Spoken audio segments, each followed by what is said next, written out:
like today. This is one of the best jobs I've come across. Learn how to profit from Devon's once booming wool industry. I'm just finding this really nerve-wracking, actually. And old friends arrive on holiday. Oh, my goodness, you know how to arrive in style.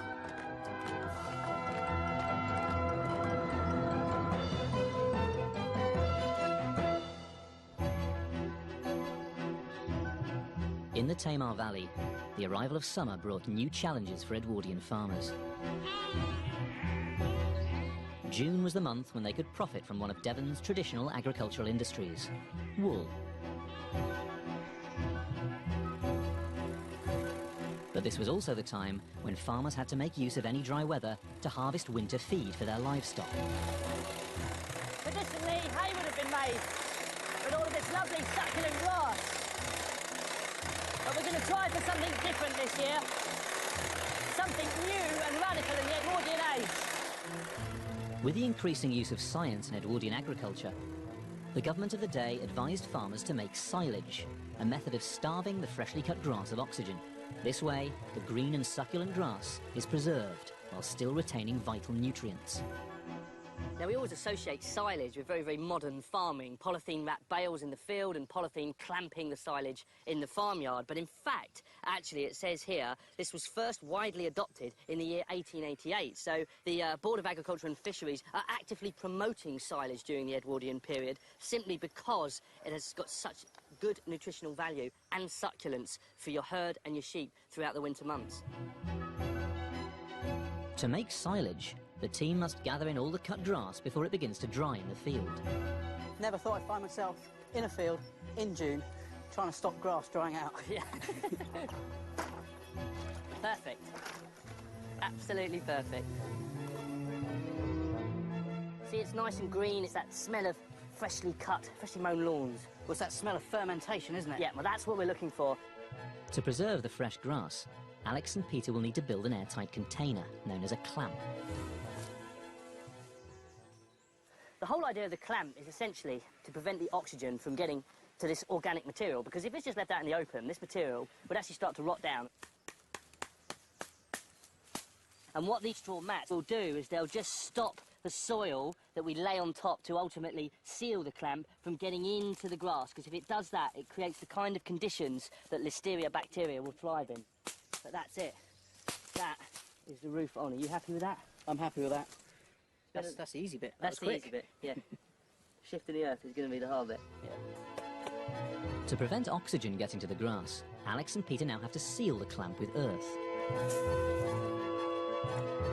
Unopened, the silage should remain edible for several years.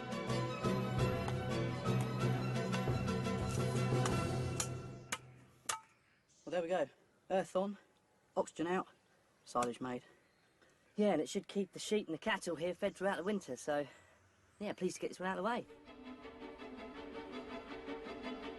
On the Edwardian farm, the team are reaping the benefits of the Tamar Valley's mild climate. Their oat and potato crops are thriving, looking set for a bumper harvest later in the summer. Yeah, super crop. But the warm weather isn't so welcome for the farm's flock of ewes. Now the sun's come out, the flies have come out. Yeah. Sheep suffer particularly from something called blowfly. They get in amongst the back end of those sheep. The larvae can actually start eating into the flesh of the sheep. It not only destroys the fleece, but of course the animal itself is severely traumatised, stops eating. Well, it can kill the sheep. In the worst case scenario, it can kill them. To try and escape the flies in the warm and humid valley, Alex and Peter have taken their sheep onto the highest grounds of the farm. But with a huge expanse of open moorland nearby, Edwardian farmers traditionally drove their flocks onto Dartmoor. It's fascinating, isn't it, though, the whole situation with the seasonal summer grazing of Dartmoor. It'd be a fantastic thing to go and explore, wouldn't it?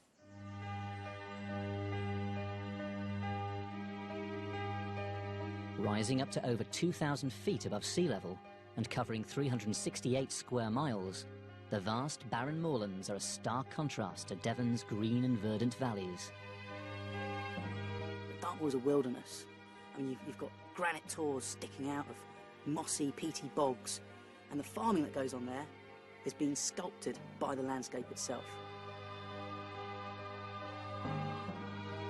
Dartmoor was once a mighty forest. Over the past 5,000 years, farmers have worked the land to create pastures for livestock. Dartmoor for me is a fantastic, romantic landscape. To really engage with the farming of Dartmoor as it would have been 100 years ago, it's just going to be unique. Would you mind keeping the farm ticking over? Yeah, of course. The annual pilgrimage of sheep farmers to the moor meant that women were often left to look after the farms. Right, here we go. Now, Ruth, whilst there's no signs of blight on the potatoes yet, a preemptive spray is in order. You've not used this before, have you? No, but, you know. For farms to prosper, traditionally male or female tasks were often interchangeable. If it hadn't happened all the time, can you imagine what would have occurred at World War I? Britain would have fallen apart. It was only because actually women had been doing bits and bobs quietly of pretty much everything, albeit in odd situations, that there was a skill base there, so that when the men gone, life can go on. For Alex and Peter's Dartmoor expedition, Ruth's rustling up some supplies, including biscuits and a popular drink of the time, mahogany. We need the zest and the juice of 1 lemon, and as much rum and brandy as you can force in a bottle, and a good dollop of sugar to sweeten it. So when you're, you know, up on the moors, you can take some of the mahogany, put it into a cup and top it up with boiling water, and you've got yourself a really good sort of hot toddy thing. Come. Oh, delicious. Well, there you go then. Don't Peace. starve. OK. I'll see you in a couple of days. Yes. Have Ruth. fun. See ya. See ya. See you then. Ruth will join Alex and Peter on the moor in a few days' time. So we're looking forward to getting up on the moor then, Peter? I love Dartmoor. It's only 5 miles from the farm at Morwellham Quay to Dartmoor.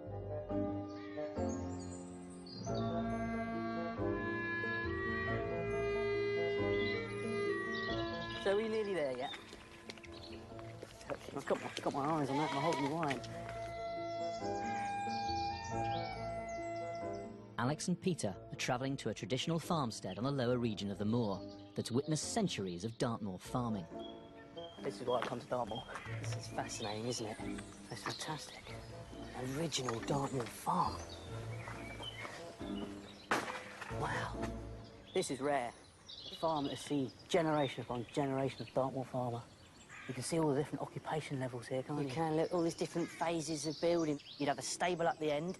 Yeah. That would be your living quarters. We're missing the chimneys. And then the shippen, which is the cattle byre, would be down here. And they've even got the bracken, look. The bracken which they would have used for bedding. Look at some of those stones there in that doorway. That doorway will be 500 years old. Wow. Wow, look at that. That cider press is huge. With your apple loft, your scratter box, your horse gin, your press. Well, this is as it would have been 100 years ago. It's amazing. And also loads of barrels of vintage cider. Result. Amazing.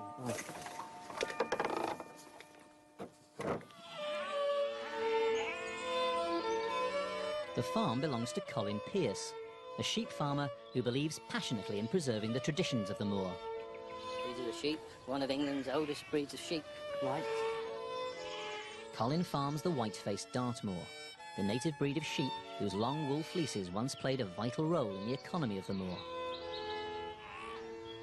Well, this country, it's easy to forget that we built a nation on the wealth generated from the wool trade. We did. Churches and bridges, wonderful names come up like Bridge on Wool, and it was the profits of wool, the culture, the economy, the prosperity, and the wool, of course, paid the rent, right, for these little farms. This was a wonderful day when you came to shear, because you waited 12 months for this fleece to mature. Well, we look forward to helping out. Let's see if we can't throw a bit of fun into the bargain. By fun, do you mean competition? Yeah, I think so. I have surprisingly weak forearms, despite what people say, so I wouldn't mind being paired with the slightly better shearer. To teach Alex and Peter the craft of hand shearing, Colin has called in champion Devon blade shearer George Mudge and his son Andrew. I think that it tends to run in families. I mean, my father was a good shearer and all these brothers. Yeah. And of course now Andrew's good at it as well. Here we go then, there she is. Travelling from farm to farm, an Edwardian blade shearer would have hoped to remove a fleece in less than 5 minutes. We must be very careful, Right. you know, not to cut them. You've got to really know the contours of a sheep's body then. Absolutely. You know, you've got a pair of blades here which are 6 inches long. Take your finger off. Yeah, you can take your finger off quite easily. And she's all right with this? She's not too traumatised by it? No, not at all. And I mean, generally speaking, of course, when the weather's hot, they're really glad to get it off. Right.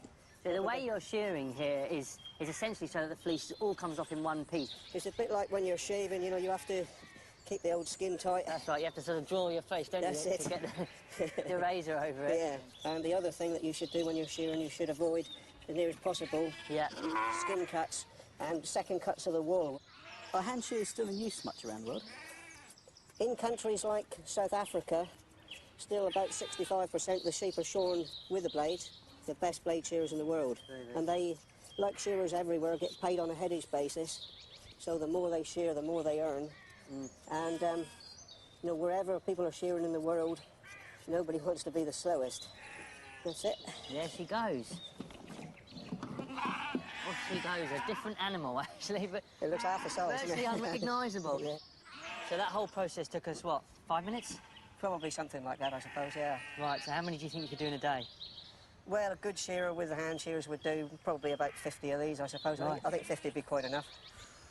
I think 5 would be right.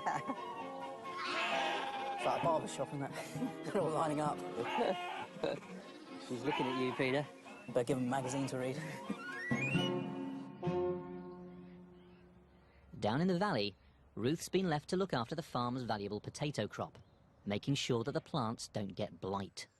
So, lime, water, copper sulphate. Ruth's turned to the government advice leaflets to make Bordeaux mixture, a fungicide developed in France. The story goes that there was this French farmer who grew grapes, and one side of his vineyard was along the road, and people walking down the road were forever helping themselves to the grapes as they walked past, and he was getting fed up of this, so he thought, I know, I'll get the so-and-sos, I'll put something that tastes really foul on the grapes along that edge, and then they won't eat my ruddy grapes. And he presumably had these things knocking about in his farmyard, sprayed it on, and it did indeed stop the people nicking his grapes. But he also noticed at the end of the season that whilst the rest of his field had mildew problems, that row didn't. After devastating potato famines in the mid-19th century, Bordeaux mixture revolutionised arable farming. Quite a lot of crops suffer from problems from various mildews and fungi. The most important of which, of course, is potato and tomato blight, which just absolutely decimates. If it arrives on the wind in damp air, little spores, they touch the edge of a crop. Once you've got it on one crop, it's going to sweep through the rest of your crop in very, very short time.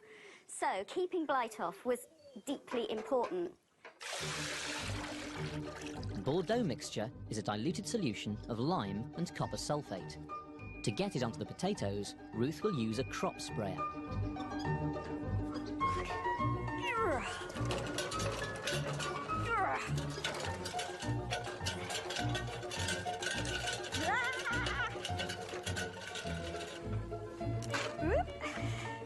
Well, that'll do to start with. Now, oddly, this feels like women's work. I'm reminded of washing dollies and barrel churns.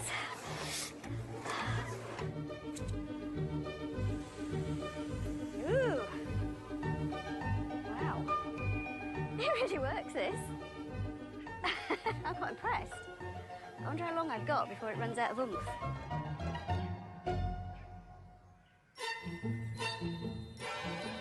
Sorry.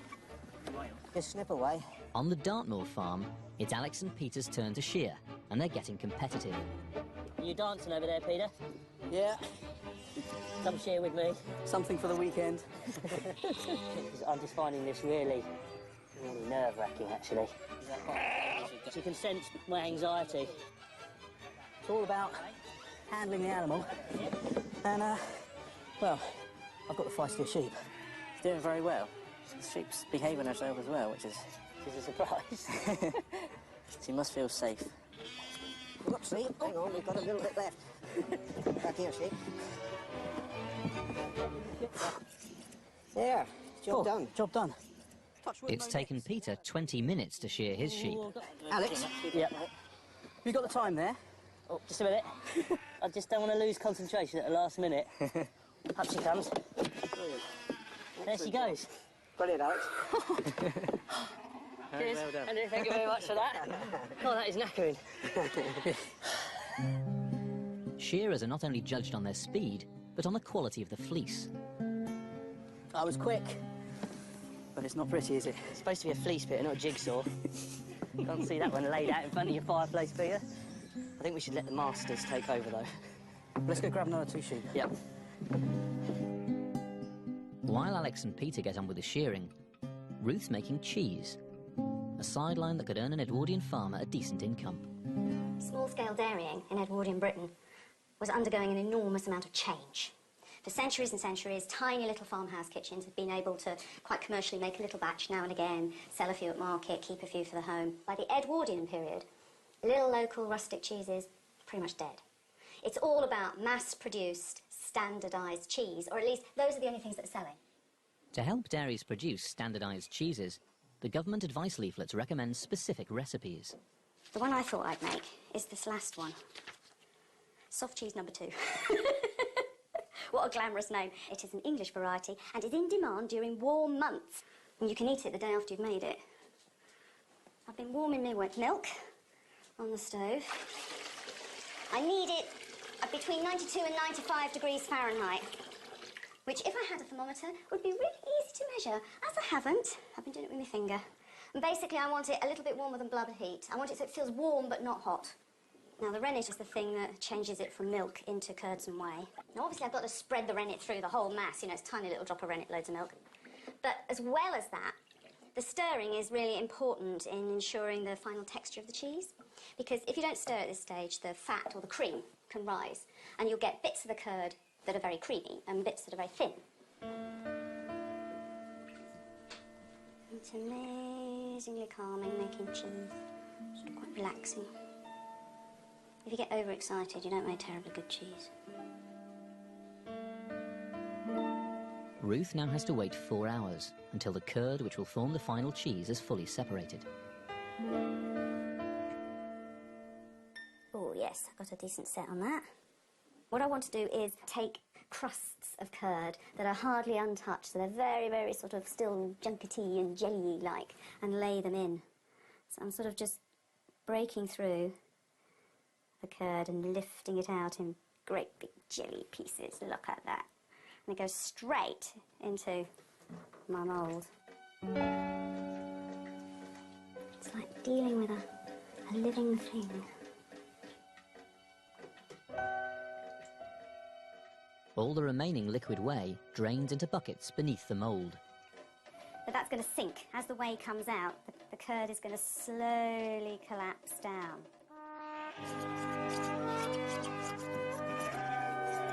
That's so mesmerising. After a hard day of shearing on Dartmoor, the team are finishing the last of the ewes. Off they go. Well, that was excellent. Thank you very much, George. That's all right. For the evening's entertainment, Colin has laid on a traditional West Country game of skittles.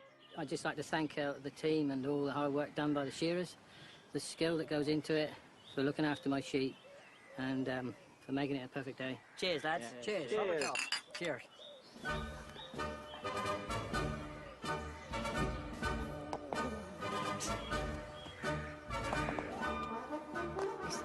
Oh, something's ripping. Oh, no! He's in next in. Oh, I think I better stick to shearing. Oh, yeah, that's better.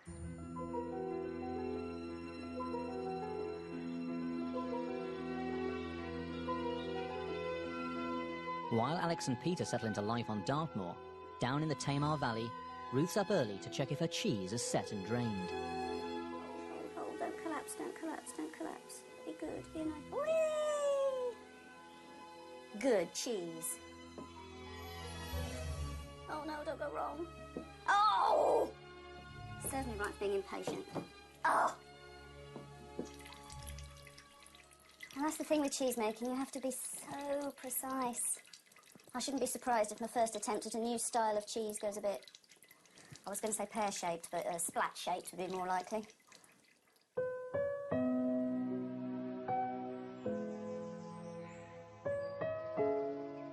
It's mid-June, and on Dartmoor, with the shearing season in full swing, this was the time when Edwardian farmers finally cashed in on their flock's valuable fleeces.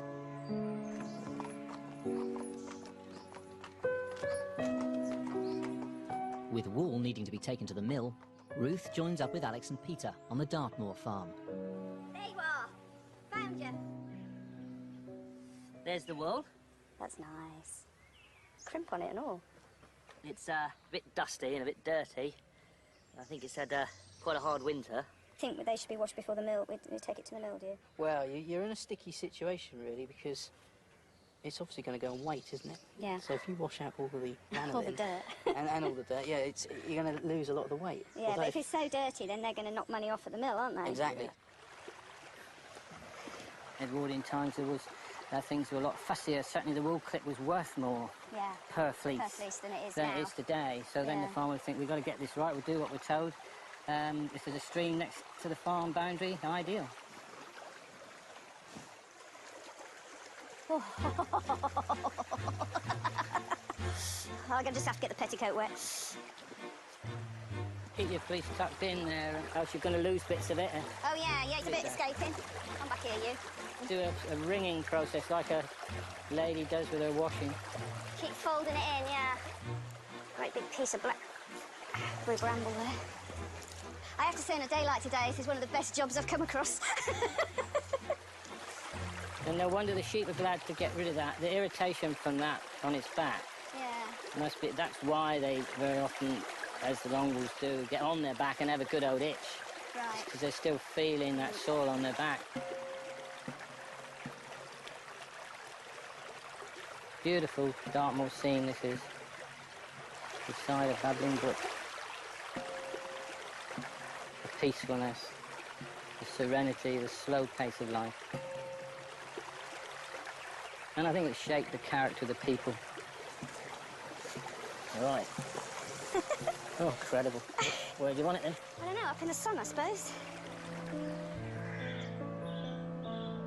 I don't know, I feel like a kid on holiday.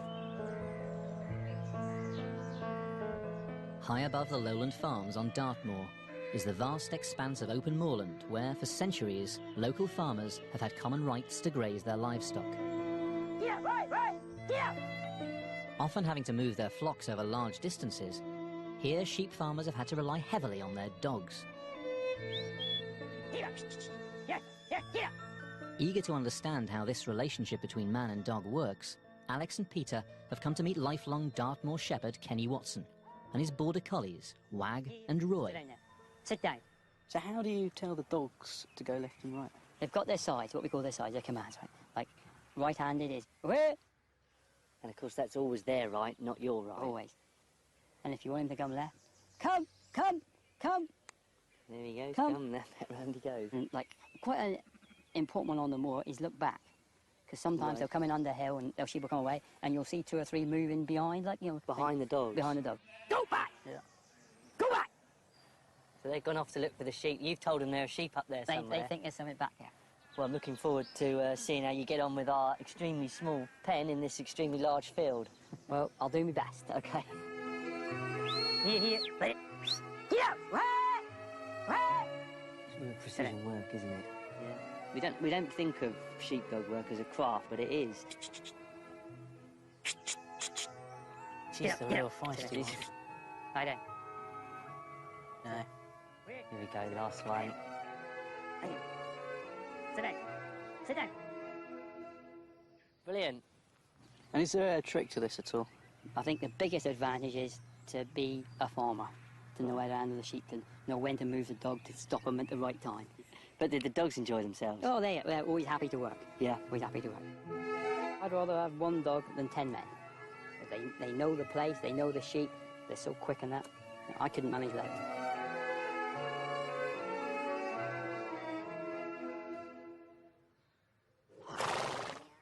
The washed fleeces are ready to be taken to the local wool mill. They're surprisingly heavy, aren't they, even when they're dry? They are surprisingly heavy. It's the grease, probably, that comes up in these fleeces, and they're long wool fleeces, of course, as well. But this is their last journey.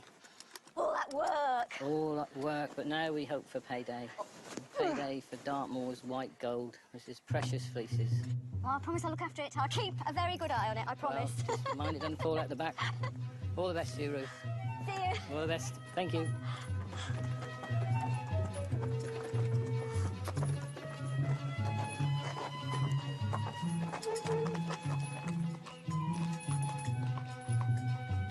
Ruth has arranged to deliver the fleeces to Peter Fisher at Cold Harbour Mill.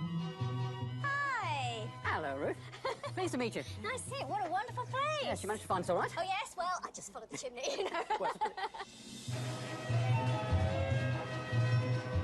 Now a working museum, in the early 1900s, Cold Harbour Mill was at the forefront of Devon's woolen industry. It established the company Fox Brothers & Co. as a renowned global exporter of woolen goods, including puttees for the armed forces. So this is what this mill was making, the yarn for these? They were, yes. I mean, obviously all the British regiments and Commonwealth countries, as well, Empire countries as it were then. And then later on, even the Germans had them. Really? Yes. Devon wool. I think that's really quite rather nice, isn't it? Devon wool all over the world. Using water power to drive its heavy machines, the mechanised mill turned fleeces into high-quality yarn. Right, Ruth, well, here's your fleece going into the hopper. Righty-ho. To remove any remaining dirt and to separate the fibres, the wool is fed through a carding machine. Fleece is just gradually drawn in, Yeah.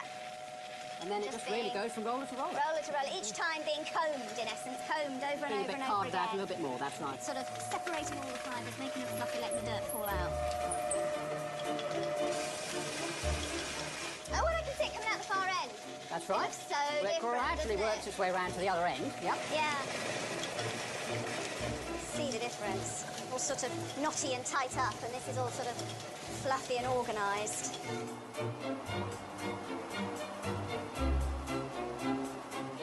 After the wool has been carded, it's drawn out to 8 times its original length. Being drawn out through the roller, and as it comes down the flying arm, a little bit of twist is put into it. Right, so we've got sort of like fat, fluffy string at this place. That's right, that's called the slubbing. So then from this machine onto the next? That's right, now we've prepared it, we can start spinning. In the spinning process, the wool is twisted and drawn out to create a thinner yarn. So these are off the last machine, the big fluffy string. Yep, here's our slubbings on the top, drawn out between the two sets of rollers, but of course much more twist being put into it now. Yeah, I can see that it's spinning really much, much faster.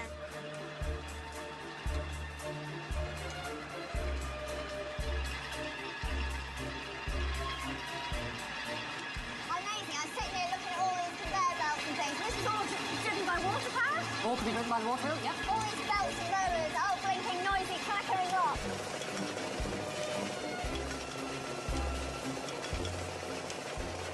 So these are the threads that have already been spun, but I mean, they're pretty useless in that state, aren't they? If you take the tension off, if I just sort of open a bit up, you can see it wants to sort of go all knotty and kinky. To produce a knitting yarn, 3 threads are folded together on a twisting frame. So all the twist in that goes one way, That's right. and then this, when you put it on here, Yep, spins going the other way, round. and they sort of lock each other Yeah. in position. Just the same as making ropes. So that's the finish yarn. So if you see if I untwist it, you can see there it is, 3 completely separate bits of stuff. And you can sort of see in my fingers, they're wanting to knot. As soon as they're untwisted, they're wanting to go into horrible little knots. Let the twists go back in, and it's perfectly comfortable. I just really like this about, you know, textiles. It's just so clever. It's really simple but clever, isn't it? I mean, it's the basis of everything. String, rope, textiles, clothes. You know, suspension bridges are built using this technology, aren't they? With wire, that's right.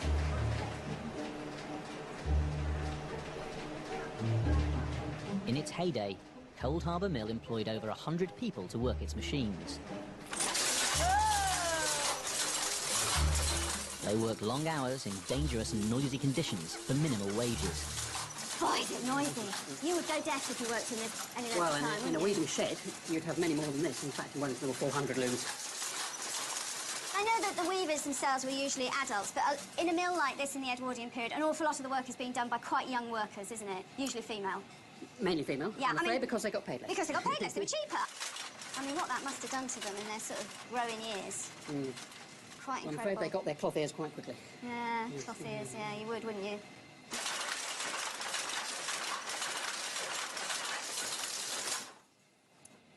Thank you so so much. This has been so interesting. You know, it's really nice seeing, you know, the fleeces going through the whole process, seeing what they become. Yes. All those sheep, all that grass, all that sunshine. Well, hopefully it makes the story a little bit more understandable. Devon's wool industry not only brought wealth to the county, but it's also shaped its landscape. On Dartmoor, where fresh grass struggles to grow beneath gorse and heather, farmers have created fresh pastures for their flocks by the ancient practice of swaling. What exactly is swaling? Well, it's a very simple practice. It's a practice of burning off old vegetation to create young grass. Right, so they've burnt back this area.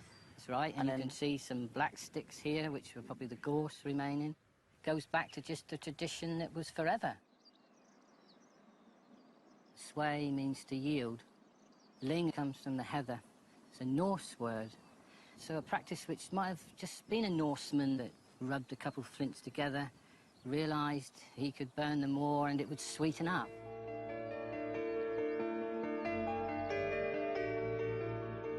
Against all odds, for thousands of years, farmers have managed to tame this otherwise inhospitable moorland. While he's on Dartmoor, archaeologist Alex is keen to explore this ancient landscape. What is so fascinating about Dartmoor is the way in which the relief and the geology has shaped the landscape. These stones have become a part of the occupation and the settlement of the moor, and here I'm standing in the middle of a hut circle. And this goes back to prehistoric times.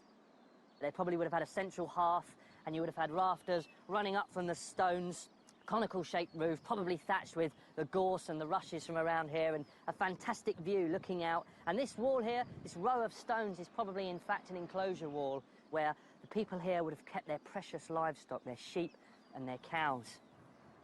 It's just fascinating to think of the role these stones have played in the story of Dartmoor. You know, they've really become part of the way of life, and they've helped to tame this landscape. With the largest deposit of granite in southern Britain, generations of farmers have used the stone on Dartmoor to build enclosures for their livestock. Alex has come to meet Wilf Hutchins and his team of dry stone wallers. Hi there, Wilf. Hi, Alex. How are you? Nice to see you. Hello, chaps. So what are the qualities of a good dry stone waller then, Wilf? The main thing is the eye for the stone, right, which only comes with experience, really. I mean, I started just on the farm when I was a kid, playing at it, really, but over the years you develop a skill where you can see a particular shape, Yeah. and fit that stone to that shape. Right. I mean, anybody can put a stone one top the other, but, you know, to get a nice job, to get a nice finish, to get the strength, to get the lines right, you don't learn it in 5 minutes. I'm still learning, and I'm 60. Right. I see Bill and Jason getting stuck in there. Have you got some work for me to do today? There's plenty of work. Great stuff. Just head on up there and pitch in. I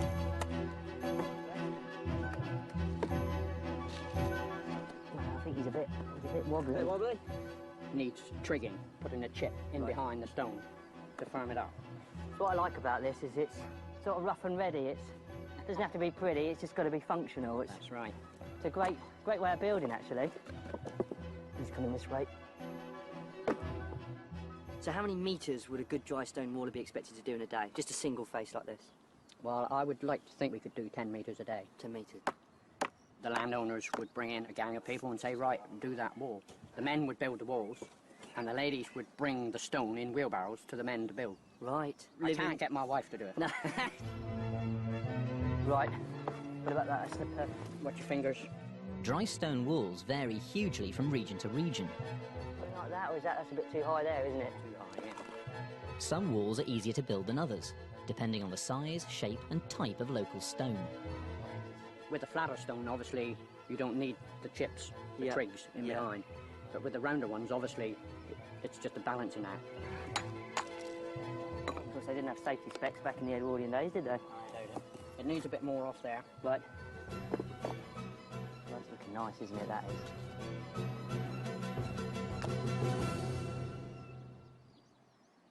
Well, that's a lovely bit of work, lads. It really is. Okay. You can see how that's going to keep stock out. No sore fingers? I have, actually. They're sort of roughing up a bit. I think you'll... Well, you can. No black nails, it has to be said. No, it's all right. But, no, it's been great. It's been a great day, so thanks ever so much for having me up here. I feel I've learned something. I'm going to go home now and have a play in my own back garden.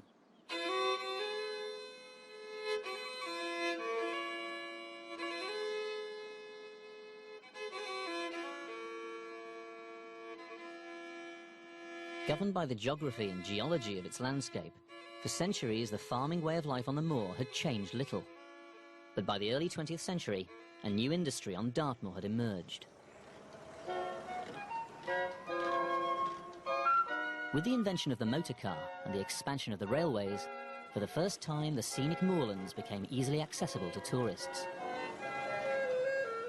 Driven by vintage car owner Ivan Jones, Shropshire landowner Rupert Acton has come to Dartmoor on holiday with his wife Louise and daughter Florence. There they are. And he's eager to meet up with his old tenant farmers. Hello! Fantastic. My goodness, you know how to arrive in style. Hello. Rupert is following in the footsteps of his Edwardian ancestors, who regularly came to Devon on holiday and were among the first in their county to own a motor car. Well, it's sort of like a beast of a thing, isn't it? It's a machine, madam. A machine. It's the Rolls-Royce Silver Ghost with coachwork by Barker. You bought a Rolls-Royce for about £1,100, right, which was an awful lot of money. Big money at that date, yeah. About 10 years' wages for somebody like yourself. And then you pay £500 or £600 to have Barker's build your coachwork to your specification. Oh, look, it's even pretty in there. The noise is so quiet. It's almost like hearing a milk float when you're travelling the back. Really? When it pulls away. You don't hear the engine at all.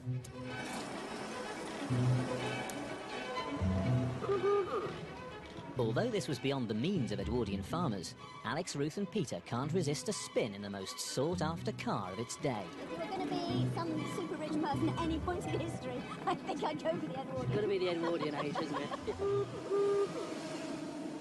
How fast can it go, Ivan? Well, 65 reasonably comfortably, really. How many miles per gallon are you getting? 10 to 12. 10 to 12 miles per gallon. But it's surprising, isn't it? There were petrol stations that already, by 1909, they're dotted around this part of the world because so many people came touring, doing exactly this. The writing's on the wall for the horse and car, wasn't it? It was. Yeah. You give them a little toot when you go by. The arrival of the motor car not only opened up the countryside to tourists, but also enabled the wealthier members of Edwardian society to indulge their passion for picnicking. Really ought to get the pins out, darling. Who's going to start with a lobster? Who knows? Well, They are huge tools. It's sort of almost iconic, isn't it? The sort of the Edwardian picnic. When you think of that period of history, it's sort of one of those things that springs to mind.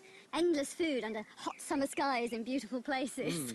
I suppose one of the most famous kind of Edwardian picnics has got to be the Wind in the Willows, where is it Ratty is listing every single item in the picnic basket, and it's just one continuous list.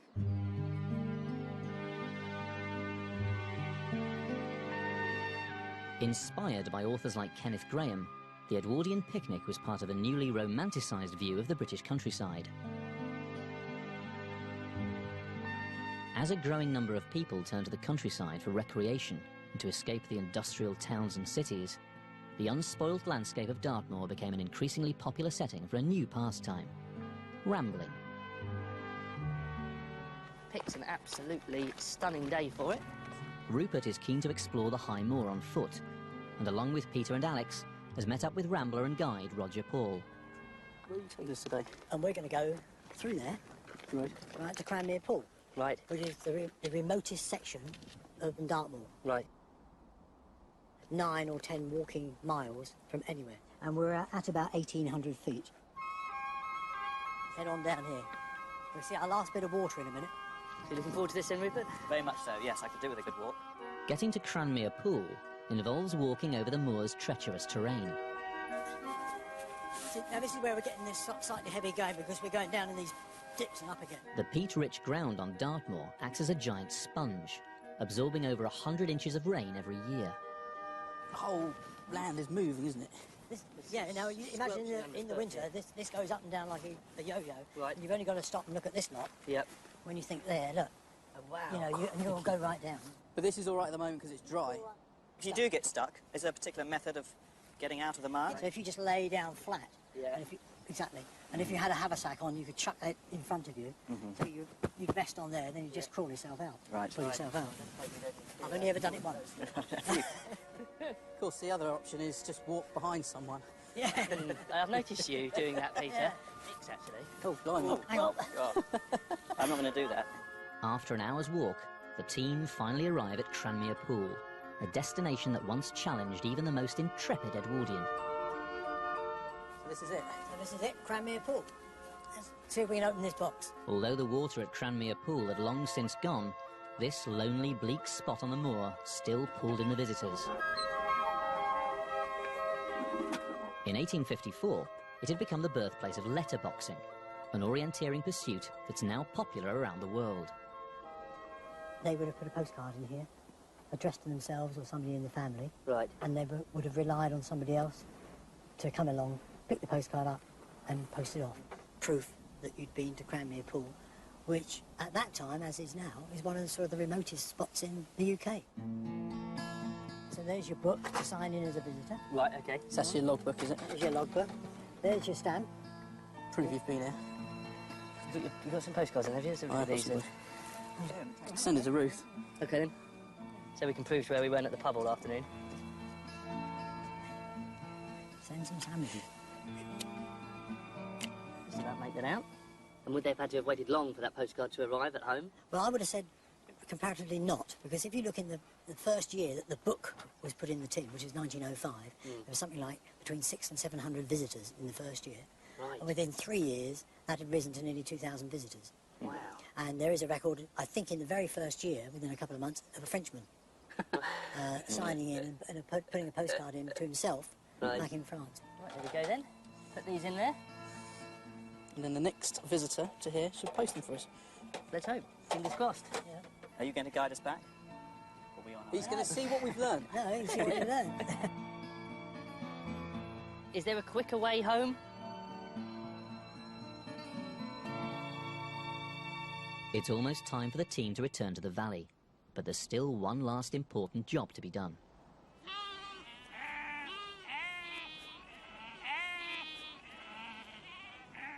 When the shearing season was over, the white tide of Dartmoor began.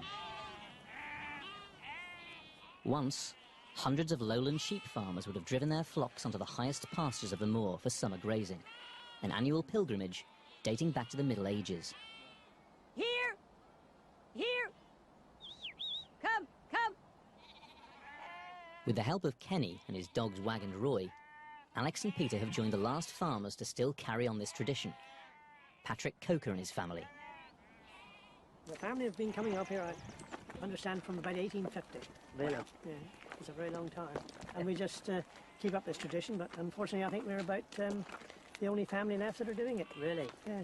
Because you do this every year, some of these sheep know where they're going. They know exactly where they're going. As soon as you come up that lane, they come straight out here.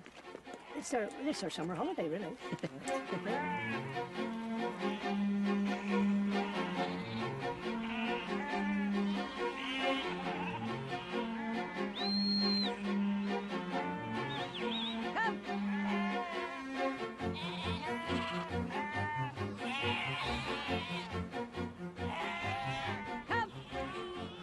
Having done all that work to get them ready for the moor, you're confident that they're going to do well for a couple of months? Oh, yes. Yes. They won't put on a lot of flesh. Right. But they'll be healthy. That's the Right. main thing. They lose that hardiness if you don't put them there year after year. And we can get on with a few other jobs, haymaking, silaging. Yeah. And it gives the farmer rest, really, as well. That's the other thing. Right.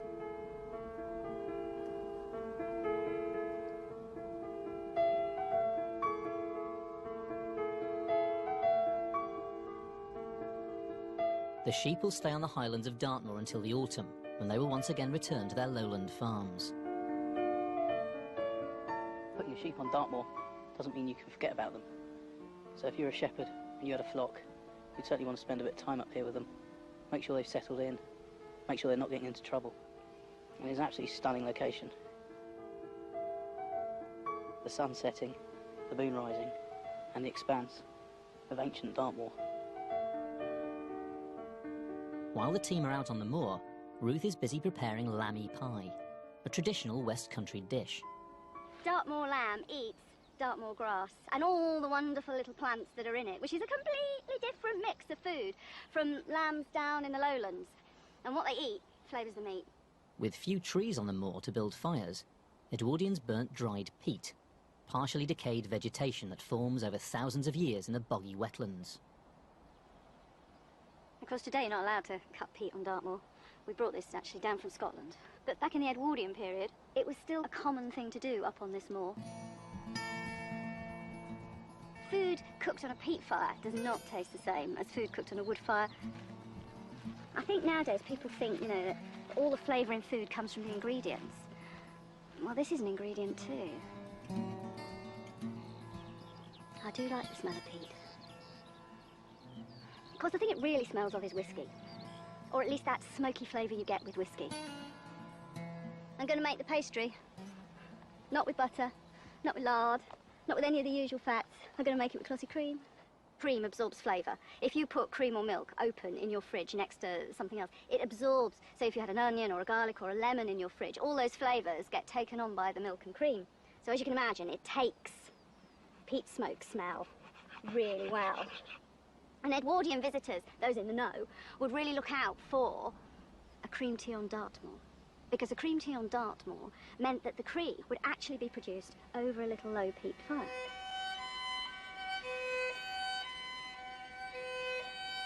It's absolutely amazing. It really is. This is a stone row. The termination of an ancestral highway. And there's no doubt about the fact that this monument would have had a role to play at Midsummer. And here, this is the sacred place. This is where the rituals would have been played out. And of course, in the Edwardian period, they speculated wildly about what would have happened here.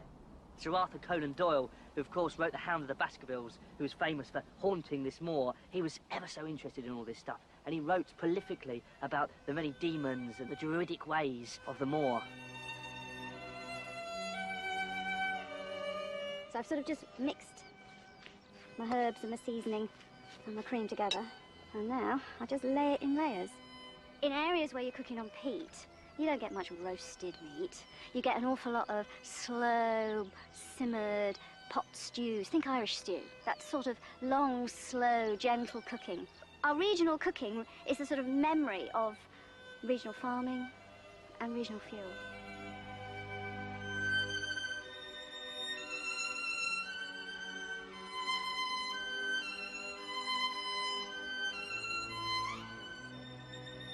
Whoa! Wow. That is fab. What's part of that slice? Hot. It's a fantastic location, isn't it?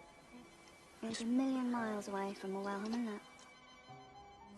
I think the stone row and the standing stone there is the most interesting thing for me because Conan Doyle's story, Hugo de Baskerville, he's got his eye on this young maid down in the village and, you know, he wants to have her for his own. So what he does is he kidnaps her and he locks her in the tower.